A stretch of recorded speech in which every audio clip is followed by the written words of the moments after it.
Olá, tudo bem?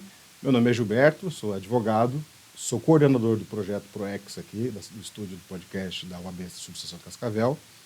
E no dia de hoje, nós vamos dar um espaço para a CAI, Comissão da Advocacia Iniciante, para falar do JAIOP, juntamente com a doutora Thaisa, que ontem deu uma palestra, no dia de ontem deu uma palestra, e nós vamos falar sobre ela também.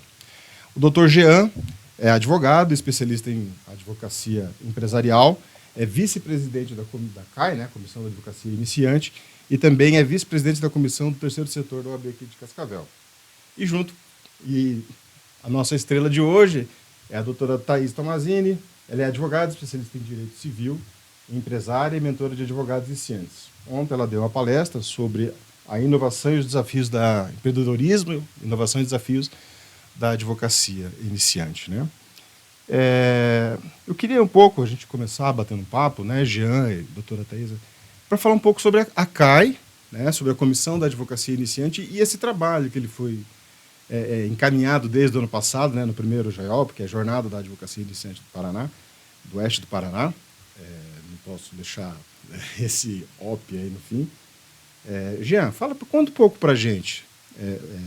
Como é que surgiu esse projeto? Como é que foi ano passado? E o que vocês projetaram para esse ano e como é que tem acontecido? Perfeito. Boa tarde, primeiro. A CAI, eu sempre falo que é a porta de entrada do advogado na OAB, na OAB como um todo. No Paraná, nós temos a Comissão da Advocacia Iniciante em todas as subseções do Estado. Eu acho que ela é uma das poucas comissões que tem feito essa proeza. A CAI está presente em todas as subseções e aqui em Cascavel nós temos o nosso grupo.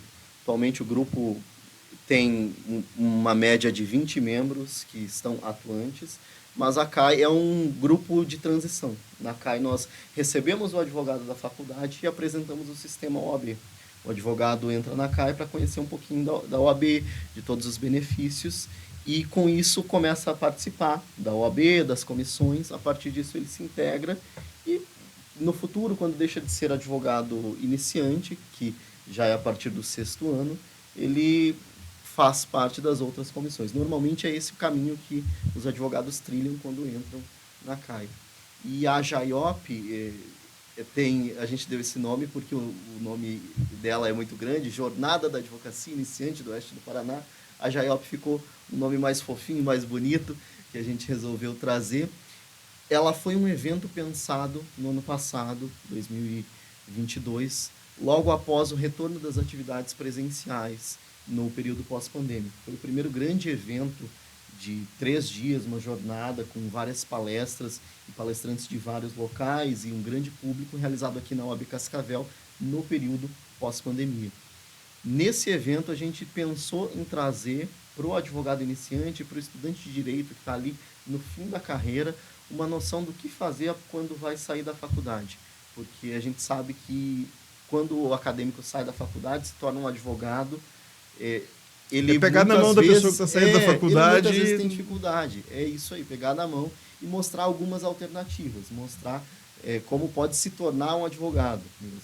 E tem um detalhe importante nisso, né? Que é trazer para dentro da casa dele, né? Para dentro da ordem. Aqui é a casa da advocacia, né? Acho importante a gente ter isso. E a gente vê nessa juventude uma possibilidade, o entendimento, e a gente precisa incentivar isso, que é o empreendedorismo, a inovação, né, doutora? E os desafios. Então, o cara sai da faculdade cheio de desafios. Primeiro, ele precisa se encontrar. Então ele sai, a gente costumava escutar nas cadeiras, né, da faculdade, todo mundo namora com direito penal e casa com direito civil. Aí o cara sai de lá e não sabe o que fazer direito do trabalho, se ele vai trabalhar lá no direito de família, se ele vai... E aí ele vai tateando, às vezes, no escuro, né? Mas tão importante quanto isso é ele entender, que é um desafio, e que a partir dali ele pode crescer. E foi sobre isso que você falou ontem, né, doutora? Foi sobre isso. Foi sobre empreendedorismo jurídico. E eu entendo muito bem essa dor, né, essa dificuldade que o jovem advogado tem, porque eu trabalho diretamente com a jovem advocacia.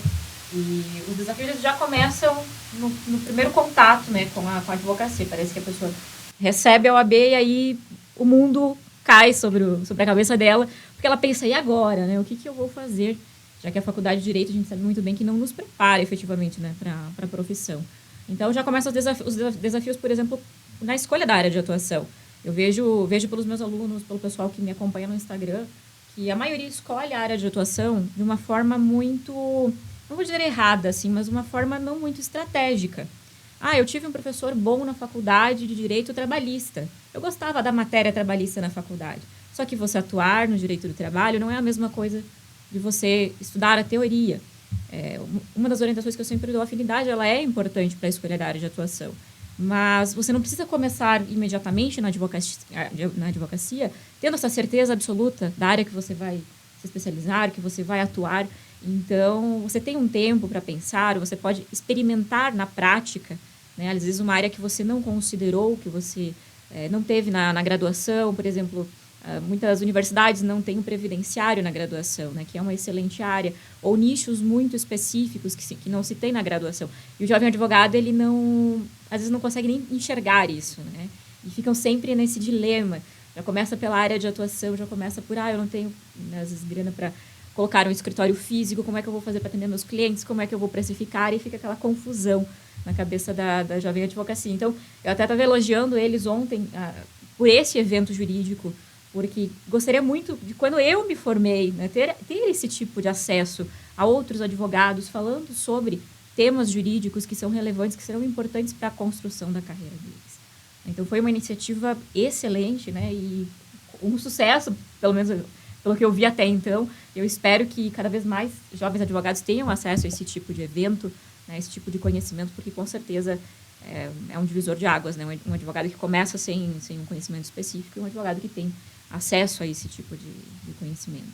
A gente tem sido referência em nossa subseção com todo, né, com toda deferência a todas as outras aqui do Paraná.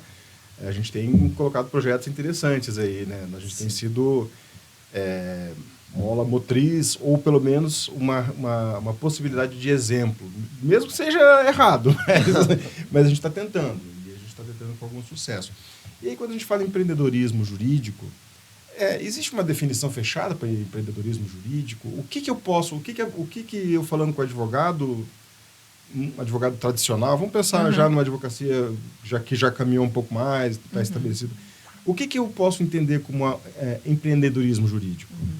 Olha, um exemplo que eu trouxe muito claro para esse pessoal que está começando a entender o que é o empreendedorismo na prática, porque a gente não vive de conceito, né? A gente vive do que realmente acontece na prática. E eu utilizei a seguinte definição, que existe uma diferença muito grande do dono de escritório e do empreendedor jurídico. O que é o dono de escritório? A principal diferença entre um e outro está na mentalidade, né? O empreendedor jurídico, ele não toma nenhuma decisão sem saber se aquilo vai ser bom para o negócio dele ou não, ou a consequência que aquilo vai ter, né? O dono de escritório já não. Ele geralmente é aquele advogado multitarefas, né? Aquele advogado que eu digo que foi a advocacia que eu aprendi nos meus estágios. Eu via sempre os meus chefes fazendo tudo. Eu via sempre meus chefes, não sei, tateando a advocacia e tentando, né, ali adivinhar na prática como as coisas funcionavam. E o advogado empreendedor já começa desde o primeiro contato dele com a profissão.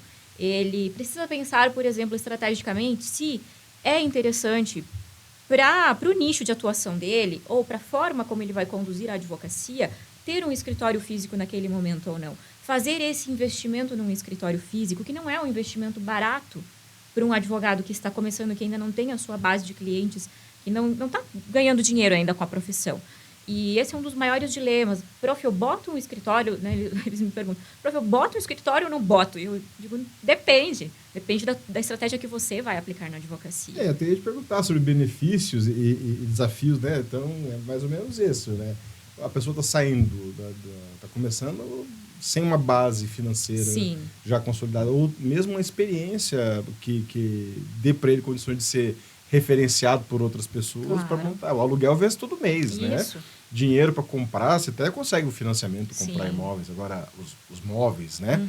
Agora, daí é você ganhar, até você ganhar dinheiro para pagar esse empréstimo, esse financiamento. Aí já começa, eu digo, com uma dívida que não precisaria ter, né? Hoje, graças assim, a essa grande mudança que a gente teve, né, principalmente depois da pandemia, de ter sido normalizado o atendimento virtual, né? As pessoas já estão muito mais assim, conscientes de que é possível fazer o atendimento virtual, né? E às vezes eles veem o escritório físico, principalmente, e era um erro que eu cometia também. Eu achava que eu colocando o escritório físico, isso iria me trazer mais clientes, né? Mas, na verdade, o escritório por si, ele não traz clientes. Ele é uma sede, é uma forma assim, a pessoa passou lá ver o teu escritório, entrou ali, mas eventualmente, o escritório físico, ele é mais uma questão de você realmente ter uma localização do seu escritório em nichos muito específicos. Ele pode ser mais relevante do que em outros. Mas, assim, o advogado que está começando, eu não vejo por que se preocupar em primeiro momento, com o escritório físico. Eu me preocuparia muito mais em adquirir os clientes, em ter essa minha base de clientes. E começaria da forma como desce, né? Começando online, atendendo em sala de coworking, se for preciso um atendimento presencial, para já não se comprometer financeiramente com esse escritório e ter uma despesa antes de você ter uma renda na advocacia, né? E, claro, tem situações muito privilegiadas de pessoas que têm famílias que conseguem dar esse suporte financeiro, mas não é a realidade da maioria da jovem advocacia. A maioria da jovem advocacia não tem esse suporte financeiro. E até para entender que agora depende dele, né? Para ter essa transição da vida acadêmica realmente para a vida profissional. Então, esse é apenas um, né, dos desafios aí iniciais que viram dilema, né, e que muitas vezes as pessoas deixam de advogar, deixam de começar na advocacia porque não querem ir para a advocacia associada e não têm condições de abrir um escritório próprio. Então, ficam lá travadas, sem conseguir prospectar clientes, sem conseguir realmente viver da advocacia, por achar que é uma condição esse escritório físico. E já caminhando dentro do empreendedorismo, já a pessoa que já está consolidada, ou já está no processo de consolidação maior, em termos de estratégia, então a gente tem algumas coisas a observar, né? De repente, o nicho de mercado, estrategicamente falando, pode indicar sobre exatamente como é que ela vai escolher onde trabalhar. Só o amor àquilo, ela tem que verificar, eu gosto muito, como você falou, Sim. Gosto muito do direito penal, mas, contudo, entretanto, enfim. Eu digo, sempre a teoria do direito, ela é bem diferente de você atuar naquela área, né? O direito penal é um exemplo claríssimo disso, né? Às vezes a pessoa ama o direito penal, mas e se imagina trabalhando ali, lidando com os desafios diários da profissão.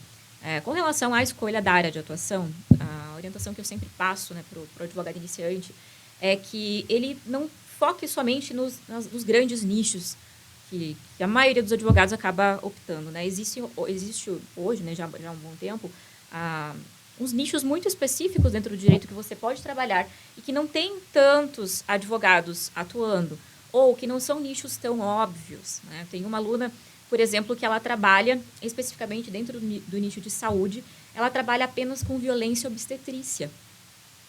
É um subnicho, algo muito específico, muito exclusivo, que tem muitos clientes, né? Mas que às vezes a cabeça do jovem advogado não consegue pensar, né, até chegar nesta opção. Pensa o direito da saúde, o direito civil, o direito penal, o direito previdenciário, e toma uma decisão muito rápida. E outra coisa, já faz uma pós-graduação, já faz uma especialização.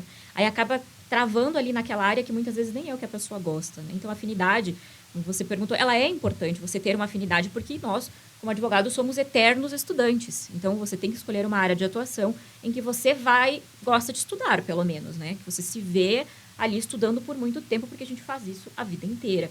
Então, a afinidade, ela é importante, mas o mercado de atuação é muito importante.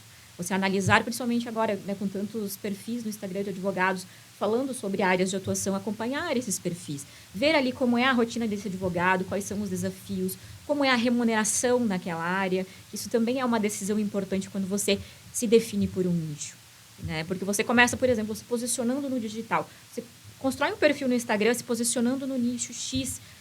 Você já tem uma certa referência. Então, o advogado fulano de tal é do nicho X. Aí, você advoga ali com 2 anos e você pensa, poxa, não é bem isso que eu queria. Aqui eu vejo uma outra oportunidade, né? Não precisa necessariamente, vou fazer uma mudança de nicho. Mas existem nichos que você pode conciliar com o seu nicho principal, né? Aumentar ali as suas possibilidades na advocacia. É muito legal, porque eu estava já pensando aqui e você abordou 2 pontos que eu queria mesmo avançar sobre eles, né? Quando você fala em inovação de serviços, por exemplo, né? entender que você não precisa ser igual a todo mundo. Não precisa. E assim, dizem que muitas profissões vão acabar futuramente, inclusive a nossa. Eu não acredito que seja assim tão cedo, mas nós certamente teremos que aprender a lidar com as inovações tecnológicas, né? Sim. E acredito que se posicionar nesse mercado também é fundamental, entender o que está acontecendo. Porque esse pessoal mais jovem, aí a gente está falando sobre a CAI especificamente, sobre o JAIOP, né, sobre o que, tentando fazer esse link, não só sobre inovação lá no empreendedorismo jurídico, enfim, achar um nicho novo de mercado. Mas é fazer essa associação da juventude que para ele já é natural. Né? Eu, com quase 50 anos de idade, eu vi a revolução tecnológica, né, os momentos de inovação, de tempos em tempos, os espaços. Mas eu tenho uma filha de 9 anos de idade que praticamente nasceu, ela com o celular na mão. Sim. Em que pese a gente tem uma briga constante para afastar, um pouco, pelo menos, a gente não pode negar que é um caminho sem volta. Sim. Né? E entender esses nichos novos é importante, né, doutor? Sim, é excelente. E inclusive, não somente os nichos, né, as novas oportunidades de mercado. Por exemplo, uma oportunidade de mercado que o meu escritório trabalha, que a gente identificou que havia uma carência no mercado. Hoje a gente tem muito infoprodutor, não só na área jurídica, em todos os ramos. Muitas profissões migraram para o digital e estão trabalhando ou com a prospecção de clientes online, ou estão ali produzindo conteúdo no Instagram, né, vendendo cursos, mentorias.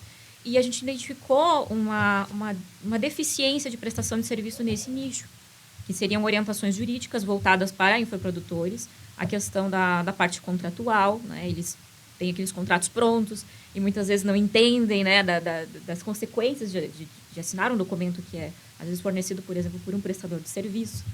Né? Então, são nichos assim que, às vezes, surgem dependendo da fase em que a sociedade vive. Né? E ninguém melhor que a jovem advocacia, que está inserida muito mais nessas inovações, né? Já nasceu, como você falou, com o pé na tecnologia. A minha geração também não foi essa, né? A gente era da época da internet de escada, daquele computador de tubo. Né? Você eu não sei. Alguns dias eu conversei com um advogado que fazia a petição à mão, com um papel carbono embaixo e protocolava no fórum, as duas vias. E ele, para conseguir se manter no mercado, precisou se reinventar. Ele é um advogado que já trabalha há mais de 30 anos com advocacia, hoje exclusivamente na advocacia militar. E também é algo que não é muito comentado nos bancos da faculdade, a gente quase não estuda. Mas, veja, ele precisou, para conseguir se manter no mercado, passar por todas essas fases. A advocacia do papel, escrito à mão, a advocacia da datilografia, até o computador, e hoje até com a inteligência artificial. Então, isso é algo fundamental para se manter atualizado e conseguir trabalhar e sobreviver nessa realidade nova do mundo, né? Isso. E entender esses novos nichos quando a gente fala sobre empreendedorismo, a OAB aqui de Cascavel, ela tem uma parceria muito forte com o Sebrae. E foi uma revolução para a própria OAB, essa construção junto com o Sebrae, porque você está falando sobre empreendedorismo. E falar sobre empreendedorismo é falar sobre inovação, né? Tecnológica ou não ligada à tecnologia, mas que seja uma coisa nova que está surgindo. Uma tecnologia nova, não necessariamente eletrônica, né, que eu queria dizer. Mas uma inovação, por exemplo, na linha de pensamento do direito. É uma inovação. Né? E não deixa de ser uma ferramenta a ser aplicada. Um exemplo claro, né? Eu vejo colegas se posicionando dos dois lados. A questão do ChatGPT. Muitos colegas dizendo ChatGPT vai acabar com a advocacia, vai acabar com os empregos, porque as pessoas... Eu vejo já como uma possibilidade de você utilizar a favor da sua advocacia. Assim como, por exemplo, um software de controle de prazos que você tenha no teu escritório. Ele evita que o quê? Você perca primeiro um prazo, né? Algo gravíssimo na nossa profissão, mas e ele facilita o teu dia a dia, porque você não precisa ficar ali na agenda controlando o prazo, vendo quando vence. A mesma coisa a movimentação dos processos, né? Tem sistemas hoje, já que o cliente recebe um login, ele acessa o login e ele sabe como está o processo dele, né? Uma coisa automatizada. Então, essa tecnologia ela vem sempre para agregar na advocacia. Eu não vejo como algo, né, que muitos colegas dizem, eu tenho medo do ChatGPT, que o pessoal vai lá e vai fazer um contrato pelo ChatGPT. Tem essa possibilidade? Tem, mas hoje, né, o pessoal faz isso no Google, então não vai mudar muita coisa na prática. Eu já vejo a cabeça do empreendedor, ele olha como eu vou utilizar essa ferramenta nova, essa inovação tecnológica, essa inovação, né, de um modo geral, para benefício da minha advocacia. Eu até estava pesquisando aqui, eu comecei umas pesquisas, é um termo muito específico e muito, muito, muito pequeno ainda, sabe? Ele ainda está em construção. Mas é a tecnologia, a inteligência artificial, ensinando a inteligência artificial e o futuro, a burrice no futuro da internet. Então, o que acontece? Pelo que a gente pesquisa, né? A inteligência artificial, ela se alimenta do que ela captura do nosso comportamento na internet. Exatamente. Então, você dá autorização para que a inteligência artificial, enfim, as empresas, elas capturem lá a sua experiência e a partir da sua experiência, o que você coloca nas redes sociais, na rede de computador, escrever, inclusive com personalidade, né? Eu quero que você adote tal personalidade e escreva dessa forma. E o que acontece é que hoje a própria inteligência artificial está ensinando novas inteligências artificiais. Acho que dá para dizer desse jeito. E aí tem um campo que defende que isso vai tornar a inteligência artificial burra. Porque, veja, você fez a tua graduação. Lá na tua graduação você fez o teu TCC. Depois você fez provavelmente foi um artigo. Aí você fez uma pós-graduação. Na pós-graduação você fez uma monografia. Basicamente, no nosso caso, revisão bibliográfica ou estudo de caso. Né? Aí você vai fazer um mestrado e você vai escrever uma dissertação, que também tem estudo de caso, dissertação, enfim. Mas quando você chega no doutorado, você precisa inovar. Você tem que trazer alguma coisa nova. E até quando a inteligência artificial vai conseguir inovar? Mas isso é um campo que é outra matéria, outro assunto. Né? Ela facilita a vida, mas também tem, vamos dizer, moderadamente, né? Você chega a um ponto que não adianta. Você não sabe realmente fazer aquilo, você não tem, por exemplo, expertise, né? Não tem como você passar por determinadas fases da profissão. E aí, voltando um pouco, quando a gente estava falando sobre empreendedorismo, eu também, como empresário, a gente também tem um espaço lá no Sebrae que atende a gente, né? E me parece que existem ali alguns pilares. Então, a gente já falou sobre escolha de nicho, né? Que é um dos pilares. E a gente está falando sobre empreendedorismo jurídico. E existe um ponto que é muito caro à advocacia, tanto é que nós temos 3 cadernos para tratar do assunto, que é ética, né? Nós temos um caderno específico, né? Na legislação, mas, enfim, daí nós temos o Estatuto da Advocacia, e a gente tem o Estatuto da OAB, enfim. Como é que você vê a questão da estratégia de marketing para esse empreendedorismo jurídico? Olha, sendo a advogada que começou há 10 anos atrás, hoje eu sempre falo que a advocacia que está iniciando agora, né, ou os advogados que estão podendo se utilizar dessas novas estratégias de marketing, estão vivendo os melhores anos da advocacia. Porque antigamente você não se imaginava você produzindo conteúdo, por exemplo, no Instagram, para você atrair clientes, ou na época do Facebook, que nem existia Instagram, não existia isso. Né? Ninguém iria te contratar porque viu o seu perfil lá numa rede social. Eu vejo que muitos advogados, eles acabam travando, né, às vezes, essas estratégias de marketing que eles utilizam no negócio deles, por conta desse medo, vou receber uma punição da OAB por conta disso. Eu não sei se até que limite eu posso fazer a publicidade do meu negócio. E hoje eu vejo a publicidade como um dos pilares, realmente, de uma advocacia de sucesso. Se você não tem um bom marketing, dificilmente a sua advocacia vai dar certo. Não existe mais você viver na advocacia, vamos dizer sobreviver, mas você viver da advocacia sem você ter estratégias de prospecção ativa de clientes. Então, basta, né, um conhecimento específico da área, você entender de marketing jurídico, você conhecer, né, da legislação específica para que você consiga saber até onde você pode ir, por exemplo, com os teus anúncios, né, no Google Ads ou no Meta Ads, ou mesmo a produção de conteúdo numa rede social. Não deixar esse medo, muitas vezes, de uma punição, de estar cometendo uma irregularidade, travar a tua advocacia. Porque um dos pilares de uma advocacia de sucesso é a aquisição de clientes. Como você vai ter uma aquisição de clientes se você não se utiliza, né, dessas novas ferramentas? E até essa questão da produção de conteúdo, eu vejo principalmente os advogados mais antigos com uma grande resistência de fazer isso. Diz, por que eu vou lá para a rede social? Mas se você pensa com a cabeça de um empreendedor, isso é benéfico para o meu negócio? É benéfico para o meu negócio. Então, eu vou fazer. Eu vou aprender como se faz e eu vou fazer isso. Isso vai trazer mais clientes para o meu escritório, então eu vou entrar nesse universo, eu vou estudar o que for preciso. O conhecimento também é um dos outros pilares. Essa busca sempre pelo conhecimento. Não só o conhecimento jurídico. O conhecimento jurídico dá para dizer que todo advogado tem. O que te diferencia dos demais? É uma estratégia de marketing que você utiliza? É uma ferramenta que o teu escritório utiliza? É uma entrega diferenciada que o teu escritório faz para o cliente? E essa questão do marketing de todos, eu vejo que é uma área que você precisa necessariamente estudar. Até para você saber, se você contrata uma equipe, se essa equipe está fazendo um trabalho bem feito para o teu escritório, porque você está investindo dinheiro nisso. Então, você colocar dinheiro na mão de uma equipe ou de alguém, de um prestador de serviço que não sabe muito bem o que ele está fazendo, você vai acabar tendo prejuízo. Então, a gente é bem assediado, assim, nas redes sociais, por empresas teoricamente especializadas em fazer marketing jurídico.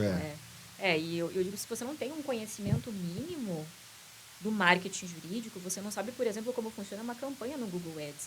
Mas como que você vai controlar se o teu prestador de serviço está realmente fazendo um bom trabalho? Você não precisa ser especialista, você não precisa fazer um curso. Hoje o YouTube tem muito conteúdo gratuito sobre isso, Você consegue pegar ali as principais, pelo menos, assim, orientações a respeito do marketing.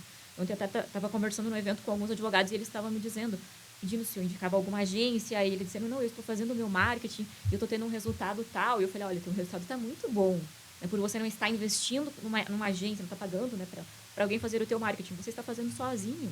Então, isso já é muito diferente, A maioria dos advogados fica naquela de, eu vou contratar alguém, eu vou gastar para fazer isso. Na verdade, é um investimento que você está fazendo. Claro. Assim como nós somos profissionais da nossa área, eu acredito, eu fortemente defendo isso, que você deva contratar cada um no seu campo. Então, se tem alguém que faz marketing e ele faz um bom marketing jurídico, então essa pessoa é o profissional da área.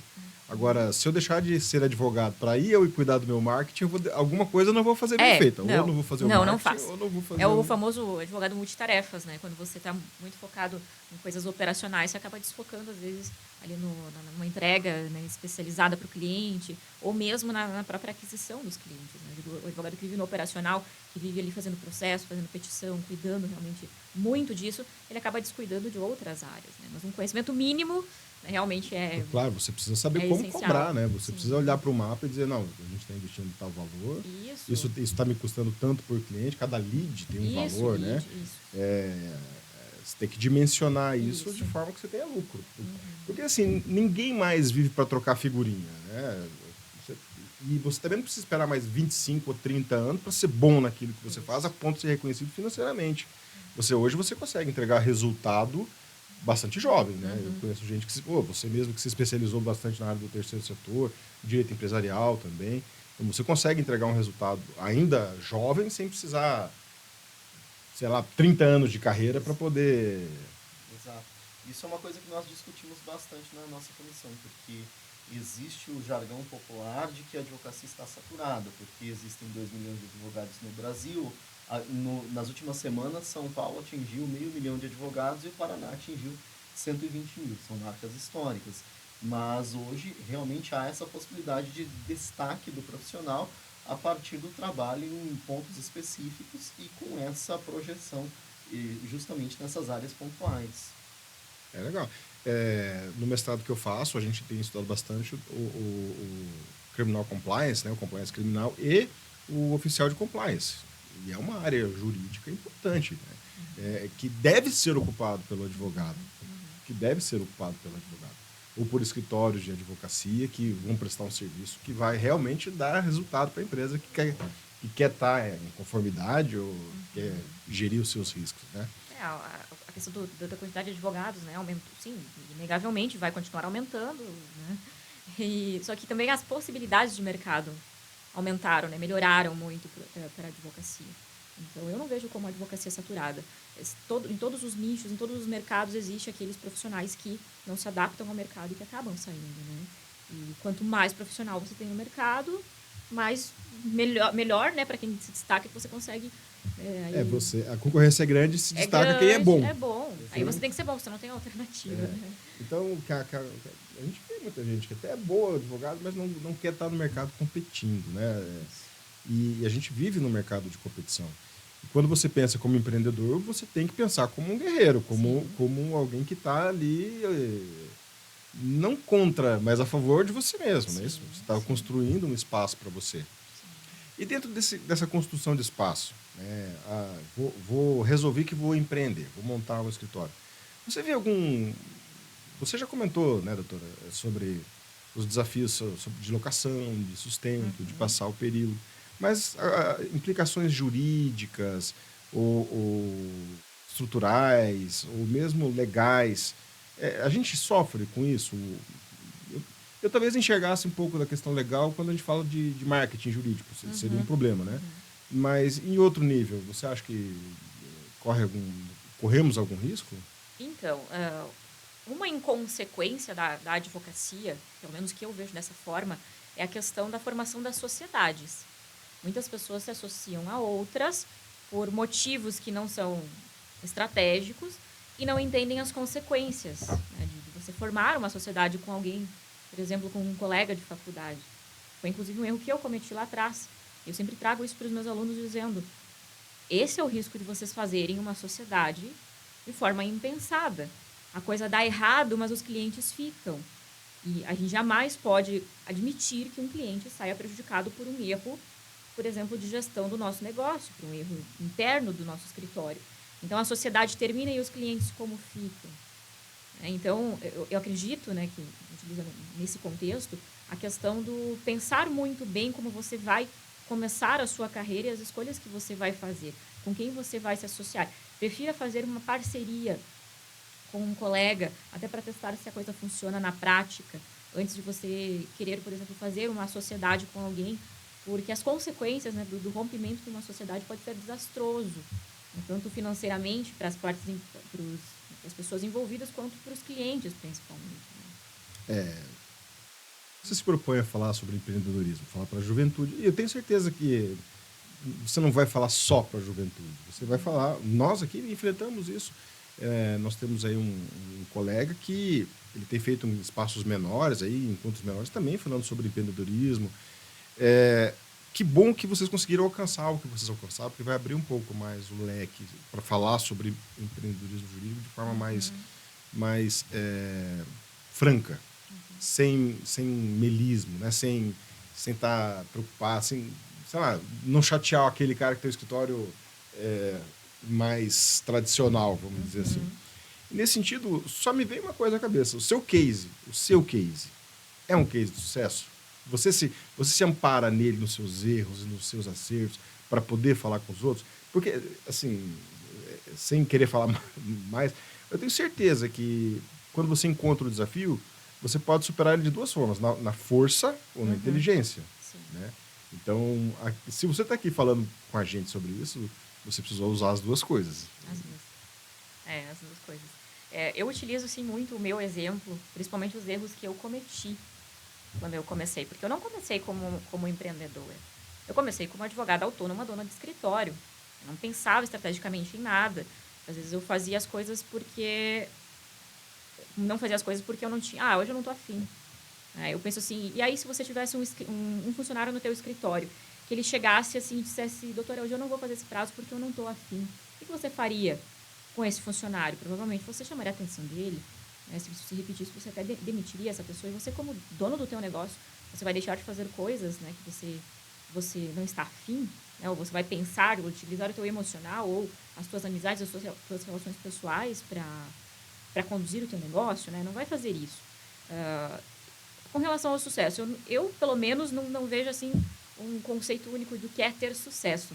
Eu vejo sempre a trajetória, tanto na advocacia quanto no empreendedorismo. Eu tenho uma empresa de cursos também, né?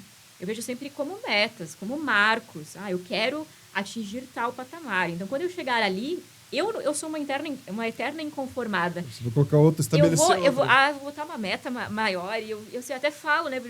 Eu não precisaria ser desse jeito, sempre querer mais e mais. Eu poderia parar em algum momento, mas faz parte de mim. né? E eu vejo isso como algo positivo para as pessoas. E você pensar assim hoje, eu quero chegar, por exemplo, a um faturamento mensal de R$ 10.000. E quando você atingir, onde você quer chegar? Eu quero chegar, então, a R$ 20.000. Então, isso até mantém o nosso ânimo de viver, né? Você sempre estabelecer metas, você está sempre correndo atrás de ser melhor do que ontem, que o nosso único comparativo é quem nós fomos ontem. E eu vejo a Thaisa de 10 anos atrás e a Thaisa de hoje, que jamais eu imaginei, por exemplo, que eu estaria ensinando a jovem advocacia, né, que eu estaria palestrando, que eu estaria realmente me destacando por esse motivo. E são coisas que acontecem na nossa carreira e que nós precisamos abraçar as oportunidades, por mais que às vezes a gente pense, eu não sou capaz para isso, eu não tenho expertise suficiente para isso. Isso faz parte também do empreendedorismo, né? Você abraçar as novas oportunidades que surgirem na sua frente. Então, com relação ao sucesso, eu vejo dessa forma. Utilizo, sim, muito o meu exemplo, mas eu gosto muito de aprender com as pessoas. Então, por exemplo, a gente bater um papo aqui sobre escritório, sobre estratégia de negócio, eu ver que você entende de algo que eu não entendo, eu vou querer aprender mais, talvez aplicar isso para o meu negócio e contar isso para os meus alunos ou para os meus outros colegas de profissão, né? Esse é um ambiente meio Vale do Silício. Cada um apresenta uma solução para o problema do outro, né? Isso. Se você não está enxergando, vou abrir, quem tiver a solução, vamos junto, né? Exatamente. Funciona por aí. Exatamente. Em termos de recursos, para quem quiser... Você tem no conhecimento se existe recurso ou não para quem quer avançar na advocacia, no empreendedorismo jurídico? Em que sentido? Buscar recurso mesmo, dinheiro para livro, para escritórios. Existe algum ambiente específico fora da advocacia? Porque a gente tem a Caixa da Assistência do Advogado, né? A CA, né? Enfim, que tem lá um recurso que você pode demandar. Mas fora isso, existe alguma coisa? Você tem conhecimento disso? Que eu tenha conhecimento. Nosso mundo é um mundo um pouquinho egoísta. Meio diferente. Diferente. Né? Voltado. Até porque eu acho que a gente se blinda muito, né? Não sei se é egoísmo, mas é blindagem, é segurança. Acho que a gente, talvez sim. Um advogado, para vender um carro, ele não faz só uma venda de um carro, ele faz um evento, né? Ele faz um contrato, ele vai buscar assessoria. Vendi o meu carro, eu sei que eu tenho que dar a garantia, eu sei que tem que fazer isso, mas ele vai construir tudo. Enfim, você sabe como é que é, não é? A gente se blinda bastante. Sim, essa questão de buscar os recursos, por exemplo, né? Algo que eu oriento. A jovem advocacia, eles pensam assim, não consigo cliente, está difícil para mim. Eu dou uma ideia para eles, assim, já pensou em prestar serviços, às vezes, para um advogado, para um escritório de advocacia? Mas existem advogados que não contratam funcionários, que contratam demandas específicas, né? Por exemplo, a realização de cálculos jurídicos.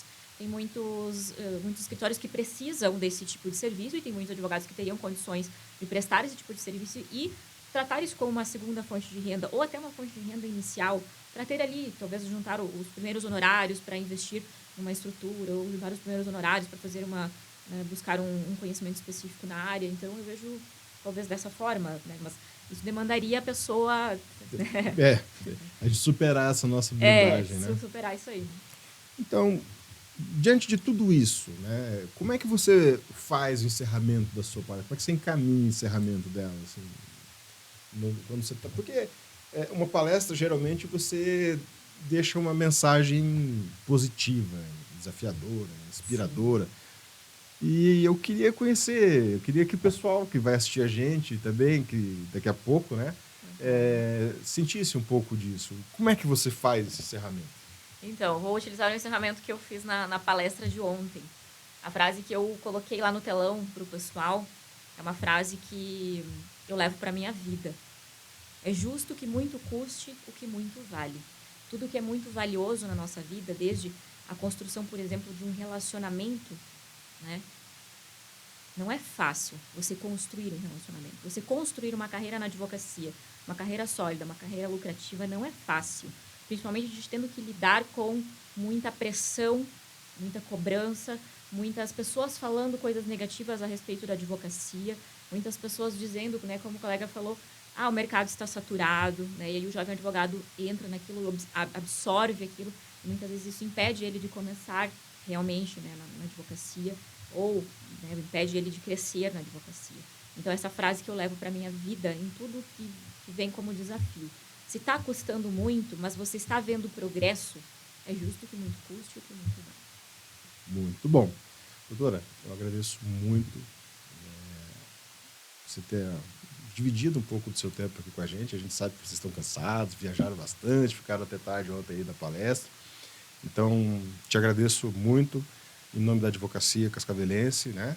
E agradeço você, Jean, doutor Jean, por ter trazido a doutora aqui para conversar com a gente. E você gostaria de deixar alguma mensagem para a nossa advocacia iniciante aí de Cascavel? Eu acho que na advocacia iniciante a gente precisa aprender a se reinventar todos os dias. E é com base em discursos inspiradores dessa forma que nós temos que tentar buscar dentro de nós algo para fazer com que o que nós já sabemos tão bem seja visto e valorizado também pelo outro. Acho que esse é um ótimo caminho e é isso que a gente tenta mostrar e incentivar na JAIOP, que é essa jornada que a gente faz para mostrar para o jovem advogado que a advocacia é linda, é valiosa e que é uma das profissões mais belas. Ótimo. Obrigado também, doutor. E para você que assistiu a gente, nós agradecemos. Vamos pedir para você deixar o seu comentário, a sua sugestão e acompanhe nas nossas redes sociais. Obrigado, gente. Tchau, tchau.